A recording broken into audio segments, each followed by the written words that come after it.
रात chief secretary के साथ जो कुछ हुआ है वो सामने लाया जाए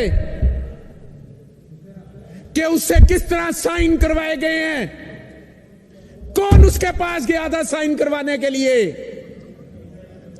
किसने चीफ सेक्रेटरी के साथ क्या किया है, यह सामने लाया जाए। अवाम को पता चले कि उनके वोटों को किस तरह से उसके तकद्दुस को पमाल किया जाता है, मजरू किया जाता है। क्या आप समझते हैं, अगर आपने इस मुल्क में अमनियत रखनी है तो बिस्मिल्लाह ऐलान करें कि मुल्क अमनियत की तरफ जा रहा है। अगर आपने इस मुल्क के अंदर जमहूरियत रखनी है तो फिर जमहूरी इक़्तिदार की आपको कदर करना पड़ेगी, आइन के आगे आपको सरेंडर करना पड़ेगा अपने आप को।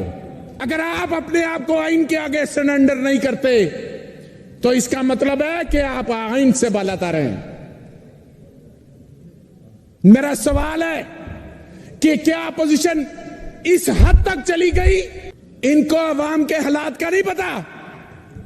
7 माह पहले क्या हुआ कि जमहूरी हुकूमत को नोटों की चमक के साथ फॉरेन एजेंडे के तहत उस हुकूमत को घर भेज दिया गया।